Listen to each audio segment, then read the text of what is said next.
So, there is a new Northwind update with a lot of features, and those features being a new island called Stonemore, a faction system, and a new hotbar system.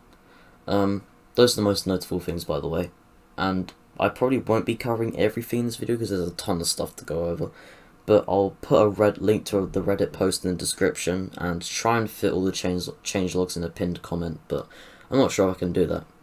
Alright, let's talk about the new island. So, as I said before, this island is called Stonemore. It's a huge island, bigger than Ellesmere and Rupert, prioritised at faction PvP and fort building due to its terrain. The massive expanse of this terrain and some mountains here and there makes it like very good for battles, and there will be some examples later of these battles.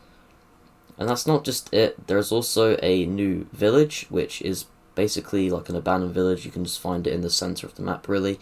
And if you go into one of the buildings and there's a ladder you can go down, there'll be a den inside where you can buy things, and there's also a bank. This will be a safe zone, so you cannot be murdered in there, so no campers. There's also a HBC camp northeast of this village where HBC can spawn and supply themselves. And of course the flag. This flag can be found northwest of the village I was just talking about, being in the middle of a huge plain.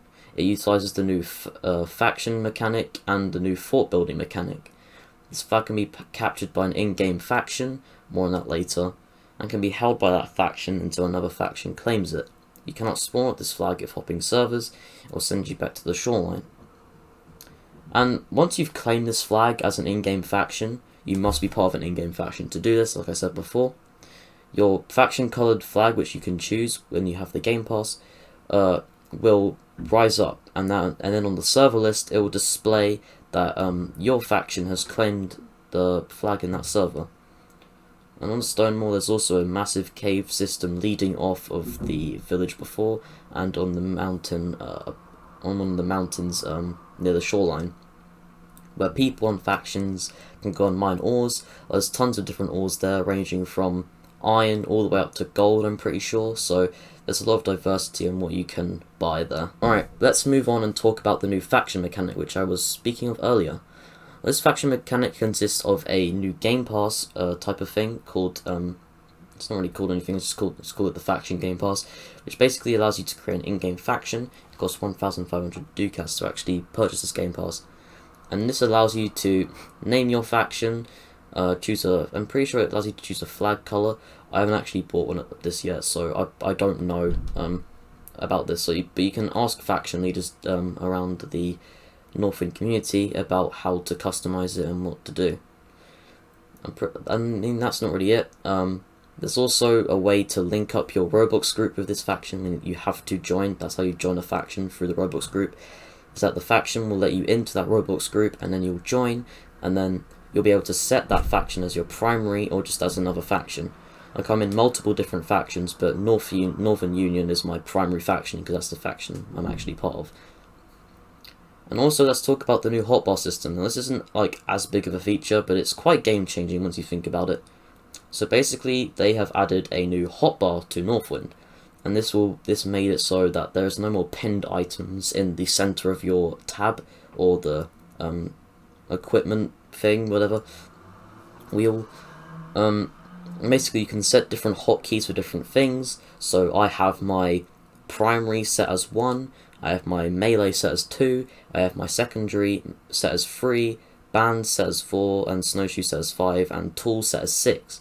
There can be up to 6 things pinned at once, so it's a lot more than last time.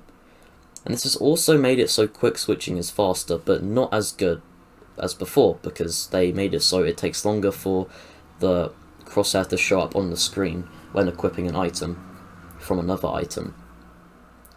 Now personally, I think this new hotbar system is good. I like it so far. It will take some getting used to after like 4 or 5 months using the old Imperial whatever scroll thing, whatever, but honestly I don't see too much of a problem with it. It's just that you need to I can't speak. You need to get used to it over a period of time. And that's really it for the main changes, and like I said before, I will leave a Reddit post down below, and I've got a ton of footage to post, so I'll probably be editing that all afternoon, or in the night, I don't know. I've got tons of raid videos to edit, I've got loads of the flag event footage to edit, so be prepared for a ton of videos this week, and yeah, that's sorry for the short video, for a 5-minute video, but I just wanted to give everyone a little explanation and explanation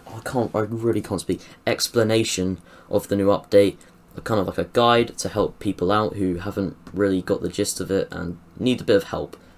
So that's it, thank you for watching, and I'll see you in the next video.